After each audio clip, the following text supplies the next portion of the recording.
As a dog owner, probably you have heard that you need to be dominating your dog, or you need to be the alpha, or simply you just need to use treats to train your dog. Grab and treat. And after all that, your dog still doesn't behave better than before. So now you don't know which advice to follow and which advice to ignore.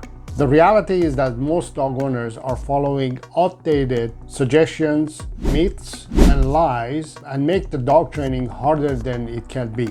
So that's why in this video I'm going to be revealing 5 of the myths and lies that are making it hard for you to train your dog, so you can finally have the well-behaved and happy dog that you have been dreaming of. So let's dive into myth number 1, the alpha role. Probably you've heard the phrase that you have to show your dog who's the boss. And you may have to be flipping your dog to the side and dominate your dog and alpha role your dog and pretend to be the alpha. The idea here is that you're supposed to mimic the natural, normal behavior of a wolf and assert dominance to your dog. But the reality is that this is an outdated idea and it doesn't work. This idea is kind of sticking around and is not going away. It was based on one of the research that happened a long time ago, that they brought some captive wolves and selected these captive wolves from different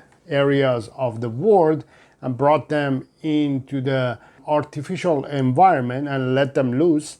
And these wolves, because they were strangers to each other, they started being aggressive to each other and not really dominating each other, but they were aggressive towards each other because they were strangers. They didn't know each other very well. They didn't grow up together. And the reality is that wolves are naturally very calm, very family oriented. They actually act like a human family. They don't dominate each other. Just pretend if you put several strange humans together, how they're going to feel, how they're going to treat each other.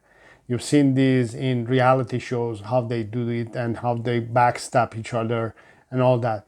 And the same thing happened in this experiment, that they put strange wolves together in a strange environment. So basically, when you mimic that you are an alpha and you are dominating your dog, what you're doing basically is, first of all, you're making your dog to be fearful and anxious from you, because you're physically trying to harm your dog and your dog sees you as you're harming your dog. Second of all, you're destroying the bond and the trust that you're trying hard to build with your dog. And most dogs, because of the situation that they are in, they will try to bite you and attack you, actually get worse, and maybe even sometimes they will basically shut down and really close and be fearful for life. And by the way, the original person who did this research, he admitted that this research was flawed and it didn't work. Here's a clip of him explaining. You know, I'm very much to blame for the term alpha being used with wolves. I published a book in 1970 that now has over 110,000 copies in circulation, and in that I labeled the top wolf in the pack the alpha. And I did that because at that time that's all that science knew. But we've learned a lot. That book was published in 1970, and in the 35 years since that time, we've learned an awful lot. One of the things we've learned is that the term alpha is really incorrect when applied to most wolf pack leaders. So what do you do instead? So instead of being an alpha role to your dog, start building a stronger relationship and bond with your dog using play, using praise, using sharing affection, using being logical and kind to your dog, and making sure that you're building and developing a strong bond with your dog. Basically, by building a strong bond with your dog, you can start building the idea of being alpha to your dog, and you can help your dog to see you as its leader. Let's move on to myth number 2. Shock collars work without harming the dog. Many dog owners have been told that you can use shock collar or e-collar to provide a quick fix to your dog's unwanted behaviors by simply zapping your dog a little bit. I have to say that is wrong. It's a quick fix and that's all. It doesn't have a long-lasting result when you use a shock collar. In general, when you use a tool, you're not going to see a long-lasting results. You're going to see a quick fix. You don't want to quickly fix this issue, get rid of it at the moment, because it will come back and it will haunt you again. The reality is that shock collars, they don't teach your dog what to do instead.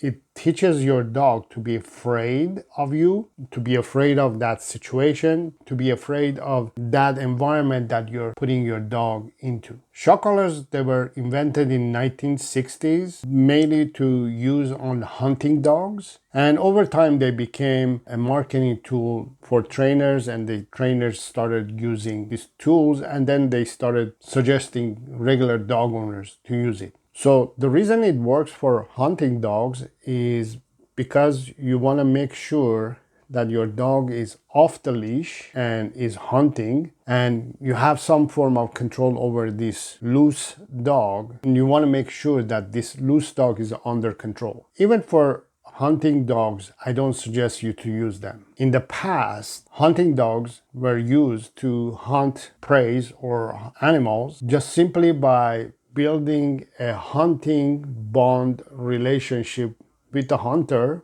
The dog would build a working relationship with the hunter, and the hunter would count on that and would go on a hunt. They didn't need to use tools or gadgets or anything like that. So when you use a shock collar, you're not dealing with the root cause of the problem. And sometimes there could be a problem that it doesn't really need you to use shock collars to deal with it. So when you use shock collars, it causes fear and anxiety in your dog. It ruins the trust between you and your dog, because your dog sees you as the source of the pain, source of the discomfort. It can also make the problems get worse.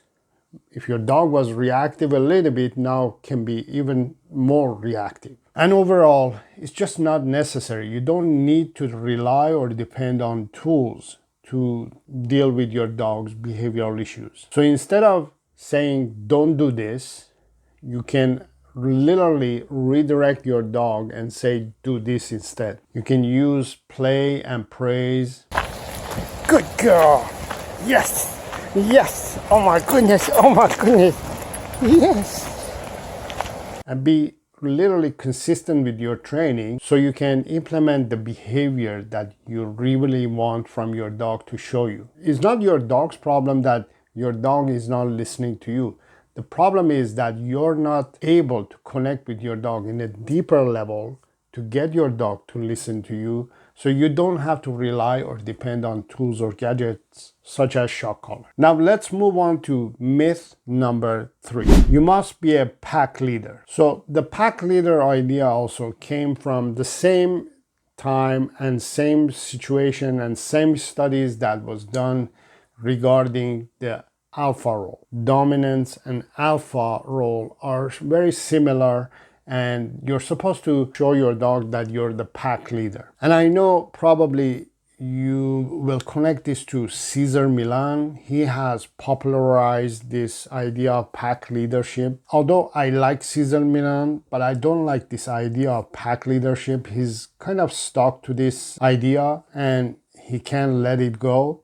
Even though I'm sure he knows, and many people know, that this idea is wrong and is not legit. So basically understand that dogs are not wolves. Dogs are domesticated animals. Domesticated animals do not behave the same way as natural wolves will do. Besides, natural wolves, they don't have a pack leader. They have a family member who's on top. Just like humans, families, that we have the parents and then we have the siblings and go down with the ranking. In the wild, in the wolf pack, that's how it is as well. And many researchers have recently basically figured this out, that that's how wolves are. And now this idea of pack leadership, it doesn't really sit well anymore, especially with many dog trainers. including me. The term alpha isn't really accurate when describing most of the leaders of wolf packs because the term implies that the wolves fought and competed strongly to get to the top of the pack. In actuality, the way they get there is merely by mating with a member of the opposite sex, producing a bunch of offspring, which are the rest of the pack then, and becoming the natural leaders that way, just like with a pair of humans producing a family. So, first of all, the idea of pack leadership, the study itself, the idea itself is flawed. So, you don't need to even research it. You don't even need to waste your time to figure out and learn about this study and understand that dogs aren't wolves. They are domesticated animals for thousands of years that we have changed their behavior, we have changed their lifestyle, we have changed their social activities, their social behavior. They are not living in the wild anymore. They're living in your home, lying on your bed, they're sitting and watching TV with you. They're not the same animal as wolves. And again, I want to emphasize in this that when you start dominating your dog or being alpha to your dog, you're causing fear and anxiety in your dog. Plus, it is not natural for a human being to be an alpha. I don't like to be alpha to my dog. I can't be an alpha. I'm not an alpha. Many dog owners are not alpha kind of humans. They don't have a alpha personality. So instead of focusing and wasting time on researching about alpha or domination, start building a trust, clear communication with your dog, start bonding with your dog, and then start using play and praise to reward your dog and make sure that your dog is having fun and is enjoying the relationship that you have with your dog. And your dog is enjoying to be with you and it wants to please you and it will listen to you and it won't bother to harm your feelings or harm you in any ways. Dogs are not here to alpha us. They don't want to dominate us. We are the ones who have created dogs. Humans have bred and designed dogs for humans, not the other way. And let's go to the next myth, that training dogs using treats is the best and the only way. In many ways, dog owners have been brainwashed that the only way that they can start rewarding their dog and train your dog is using treats or food. But the reality is that there are more than food and treats that are more natural and better to reward your dog, such as play and praise. So the idea of treat training came from a research and a study that was done regarding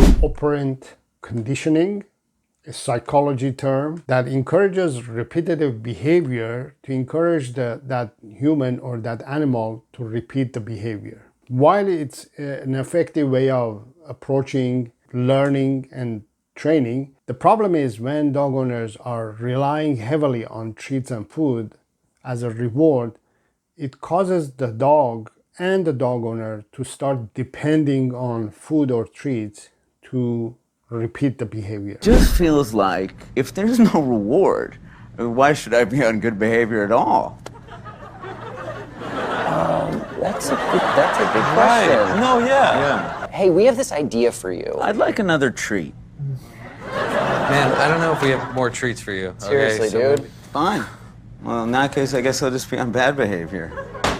Are you kidding me, Mr. Robot? Come on. Just like when you use shock collars, you're starting to develop reliance and also dependency on a tool or a gadget. The problem is when you rely on food or treats to get the results that you want, first of all, your dog listens, yes, but only when you present treats or food. And believe it or not all dogs are food motivated.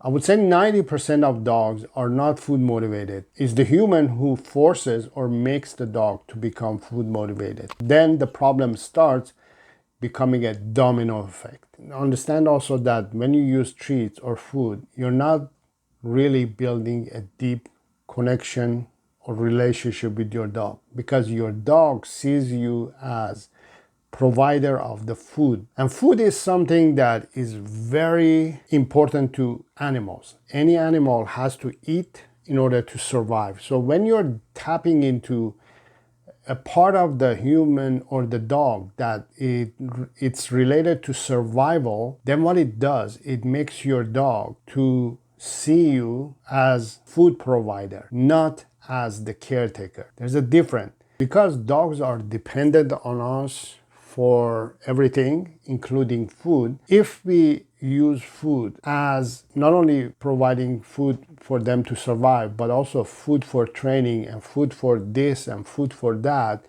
then your dog is going to see you only as the food provider, not as the caretaker.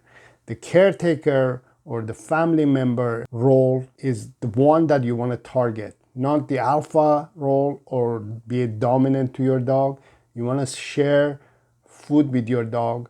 You want to share love with your dog. You want to share a lot of good stuff with your dog, and you want to share that without having any limitations. When you depend heavily on food and treat, it just ruins the relationship, and your dog cannot see you as its leader because it sees you as food provider. So instead of relying on food or treats to reward your dog, just rely on play and praise. Play and praise are very natural ways of rewarding a dog. A human, a dog are born with the idea that I want to have fun. Every baby, every kid, all it does is just play, play, play. I remember when I was a kid, all I wanted to do was play. I wanted to run around and play, and that was the most fun part of life. I had nothing to worry about. I didn't think about anything. All I wanted to do was to play with my friends, play with toys, play games, play soccer. All I wanted to do was play, play, play, have fun, and be praised also. I loved when my parents, my teacher, my family members, they were praising me. Oh, he's such a good boy. Oh, he's such a cute boy. Or he's such a good boy that he does this. Oh, this is great, you made this. All these praise and also the play were making me to become a happy person. And the same thing you can apply to your dog. If you keep your dog in a fun mode, play mode, positive mode, and keep praising your dog for good behavior, keep playing with your dog to develop a good trusting relationship, fun relationship that your dog sees you as the instigator of fun rather than instigator of or provider of food, magic will happen. And the next myth is that a tired dog is a good dog. Probably you've heard this before, but I'm telling you, it's not true. A tired dog is just a tired dog. A tired dog is a dog who's physically can't move anymore. And many dog trainers and many dog experts, actually, they will tell you that you need to tire out your dog in order to behave better. The problem is that, again, most dog trainers, they skip few things, and many dog owners, they just focus on treats and exercising their dog to the point that the dog has physically no more energy to move. The problem is that you're targeting one part of your dog's basic needs, which is the physical stimulation. Dogs need physical stimulation, yes, but they need more mental stimulation than physical stimulation. Physical stimulation is good for the heart, for the body to build muscle and be healthy, but mental stimulation is the part that a dog really needs the most. Many dog owners focus 90% on physical stimulation and 10% maybe on mental stimulation. You have to reverse that and probably focus on 30% on physical stimulation and 70% on mental stimulation. What I mean by mental stimulation is that you need to start developing a way that you can stimulate your dog mentally, that it charges them and also stimulates them to the way that is more natural to your own dog, to your own dog, to your own breed of dog, to your own type of dog as well. So what I mean by that, if you have a working breed kind of dog, and yet your dog is not, let's say you have a border collie but is not interested in herding, you have to figure out a way to stimulate this dog without causing stress by forcing it to be herding things. So instead you have to replace it with another type of activity that stimulates it, whatever it is. You have to figure out what Rover, for example, wants or likes and needs to be stimulated with. So for example, my dog, Annie, she likes to be stimulated by ball game, chasing, fetching, playing. These are the activities that she prefers the most. And then comes the walking, sniffing, exploring. She'd rather do the top part than the lower part. So I focus on providing mostly the top part and some of the lower part levels of activities that she needs. So you have to get to know your dog, your own dog's breed. Just because your dog, for example, is a beagle, it doesn't mean that it's going to sniff all the time. Everybody thought beagles are food motivated. I had a beagle who was not food motivated. And I even remember Annie, when I got her, she was not food motivated. I made her to become food motivated. In a way, not that I'm saying she's food motivated, but she's giving a lot of importance to food now because I made her to become like that, because I included her in some of the activities that involved food. So I asked her to join those activities, and that's why she became foodie now. Not that she likes to be rewarded with food, but she likes to be rewarded by play and praise. But I'm not using food to reward her for anything. I'm just saying that you can make your dog to become foodie by just exposing your dog to activities that can cause them to give importance to food. So a good dog is not a dog who's physically tired. A good dog is a dog who's somewhat tired from physical activity and mostly tired by mental activities. So training, playing with your dog, exposing your dog to different challenges every day, taking them to different places to get socialization, which is another form of stimulation, can cause your dog to have mental stimulation as well. So basically you want to provide your dog's daily 5 essential needs, which are exercise, training, socialization, care, and affection.